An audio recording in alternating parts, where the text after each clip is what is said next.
So I have decided to make a video to update you guys on Jake's ITP journey, and I have made some notes here, so that's why I've got my pretty glasses on, and that way maybe I won't ramble as much. But we're going to start off by going over what ITP is. So ITP is a rare autoimmune disorder where the body mistakenly attacks its own platelets. And what are platelets, you may ask, because I didn't know either when all this started. But basically, they're just the vital blood cells that help your blood clot. So if your platelets are low, this increases your risk of bleeding out. And below 10, if you get below 10, you're at risk of having a spontaneous brain bleed, which is where we were with Jake when he was at a 1 and admitted into St. John's last year. Okay, so what can cause it? Viral infections, other autoimmune disorders, certain medicines or drugs, lupus, arthritis, rheumatoid arthritis, H. pylori, and certain vaccines, including the COVID vaccine, which Jake did have, including a booster. And I'll talk more about that in the next video when we go into more in-depth his story, what we think caused it, what we know didn't cause it. But for now, I'm just going to leave it at that and move on, because most people don't even know what caused their ITP for sure. And that's where we are with Jake, because everything that it could be that you can test for, he did not have. So, for example, H. pylori, he doesn't have H. pylori. He doesn't have leukemia, which is something separate, but it's one of the things that they have to test for to rule out leukemia. They do a bone marrow test, and then to make sure that his bone marrow is producing platelets, which his is. His problem is, since he has ITP, something is attacking his platelets faster than his bone marrow can produce it. So that's where we are. So normal levels of platelets are between 150 and 450. PD and Paige and I all tested our platelet levels just to see where we were, to make sure that this wasn't something genetic, and we are in the 200 to 250 range, so that is not likely. A count of 50 is considered therapeutic. So according to his hematologist, as long as we stay above 50, we're good. And 30 is considered the safe zone for like traveling or surgery. But if we drop below 30, then we have to start worrying again. So now I'm going to tell you how this started for Jake and where we are now. Okay, so the week before spring break last year, Jake was preparing to move to Minnesota with his still girlfriend, Tessa. And he was actually had already set up several interviews, and so he was going to go up there for a week and interview and make sure that he secured a job, and then he was planning to move up there permanently. And then so the Wednesday before that, actually the Monday before that, the Monday before he was to fly out, he got sick. So Jake also has a thing where just randomly he'll just start throwing up, and it usually lasts 1 to 2 days. And this started, funnily enough, or not so funny, the year that he started teaching. So a few years ago, he taught the 3rd through 5th grade music program at Collins Elementary, and a few months later he started just having random throw up days. And I will say that after thinking about it and worrying about that for a while, I went through that in my 20s, and so did Paige. I just got over it and never really went to the doctor for it. Paige had everything tested, and every time she would go for a test, they would say it's stress, and she didn't believe it until the very last time when she had all of the tests run, and they said, listen, you're fine, this is just stress, and she believed it, and she's been fine. So we think that is his throwing up is stress related, because it is always during this stressful situation for him, and he's easily stressed. Okay, so that Monday before he went into the hospital, he spent the day throwing up. Tuesday, he was already feeling better. And, you know, so the stressful situation was, I'm getting ready to go and have a whole life-changing event. I'm going to move out of state away from my whole family, and start a new job and start a new life. So that was probably just too much for his system. And then Wednesday, so Tuesday he was fine. Wednesday night, he had a severe choking event. He choked on water, and some of you are going to think that's crazy, but I have done this as well, so has my mother. It was so severe that he had to put his head between his legs. He couldn't get a breath. He thought he was going to die. And he was by himself. He was out in his house. And then he came out of it. He didn't die. And he was able to breathe again. But, you know, he said he could feel the blood all was rushing to his head, and he felt like he was going to pass out. So it was kind of a big deal. But he didn't tell anyone because he was choking on water and he was fine. So in the morning, though, he woke up and he had sores all on the inside of his upper and lower lip and on the insides of his cheeks. So like bleeding sores. And he also noticed that on his arms and his legs, and then after I looked at him on his back, just pretty much all over, he had a petechia rash, which we had to look up. We didn't know what was going on. And I looked up that if you have a severe choking event, then you can, it just bursts the blood vessels basically into the little, and then you have just little pinprick blood dots come up on the surface of your skin. So we were like, okay, well, that's what happened, and that's why you have a petechia rash. And he had not told us about the sores inside his mouth yet. So then he goes back in, and he comes out back out a couple of hours, and he's like, so I have these sores in my mouth, and also I'm peeing blood, so I think I need to go to the emergency room. Well, of course he did. So we took him to the emergency room here in Bristow, where they told us that he had a platelet count of 1.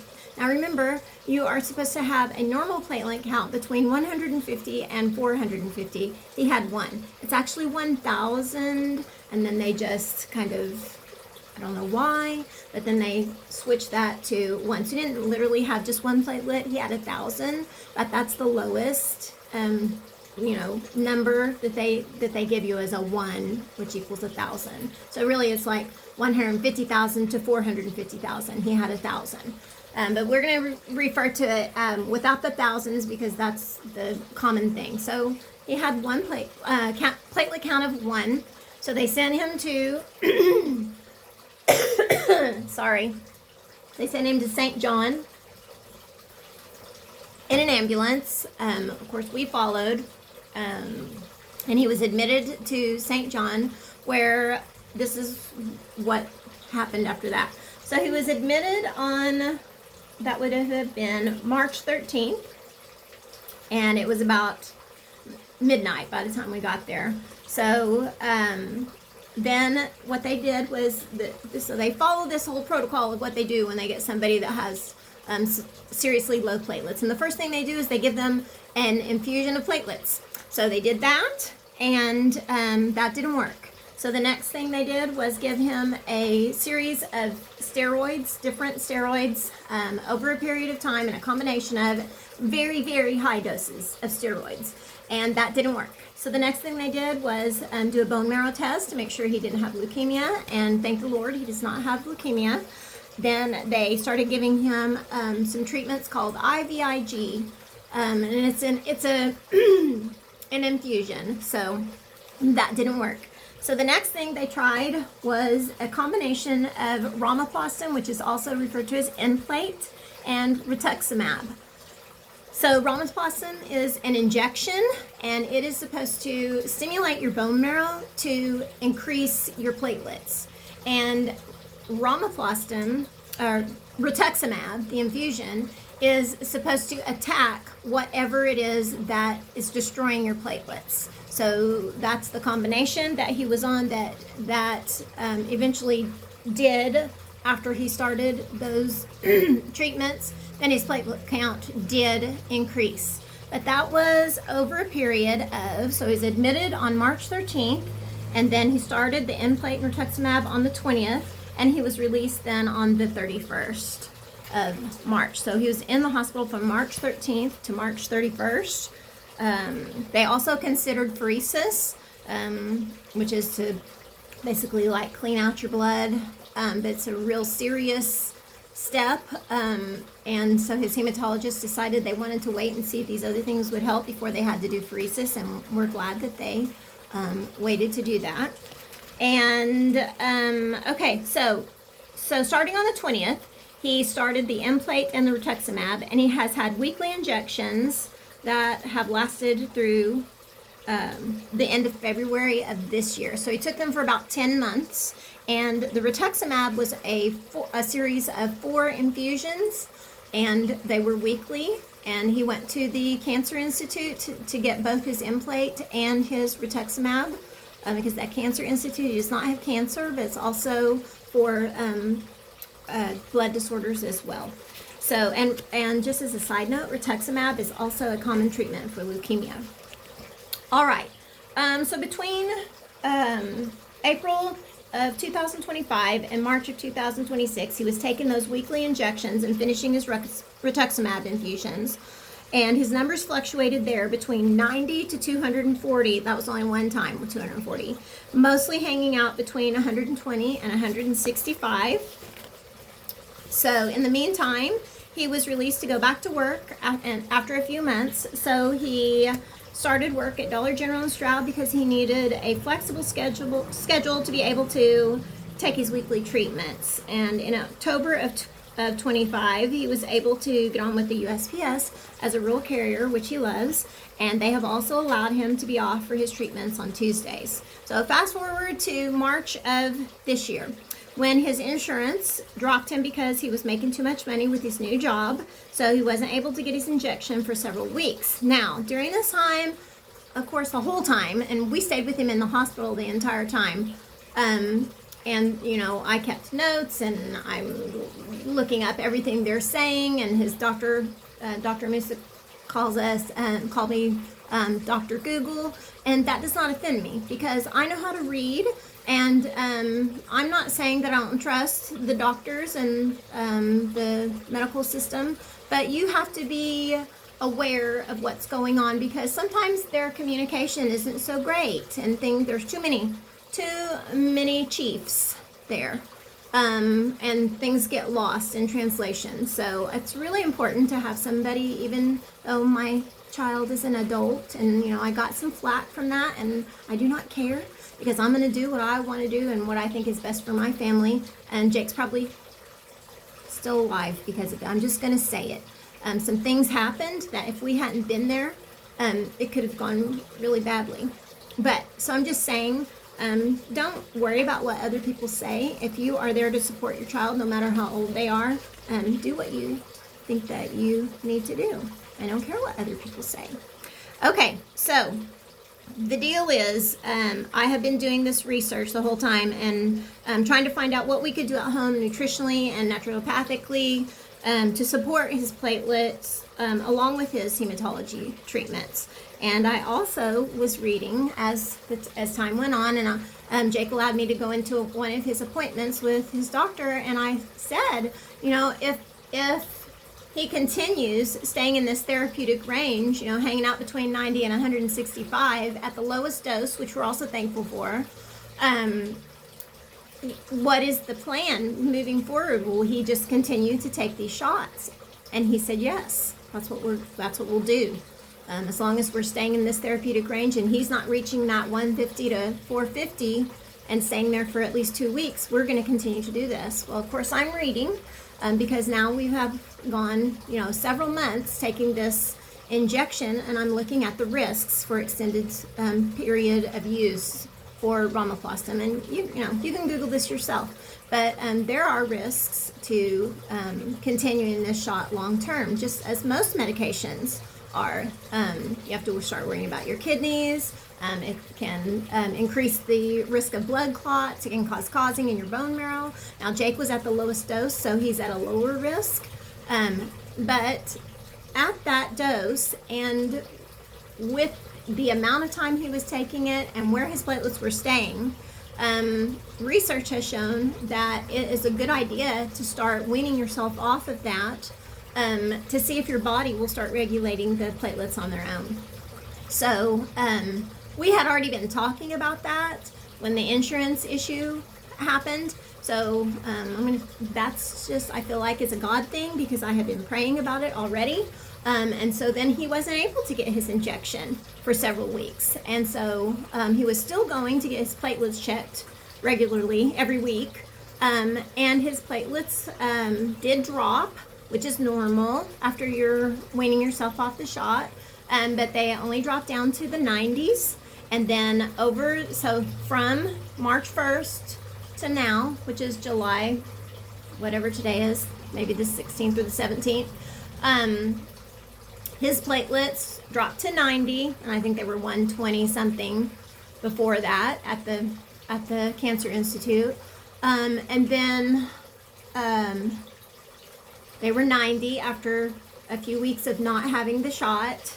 And then they dropped to the 70s. So I have been talking to Jake and kind of suggesting things, and he was kind of doing things here and there on the nutritional side and the naturopathic, like, supplements and teas and things like that. But he wasn't being real consistent, and he was doing some things that were detrimental to platelets, having things he shouldn't have, like a lot of processed food. That's one of the number one things. There's a fly trying to get me. Okay, so when his platelets dropped to the 70s, he came in and he was like, help.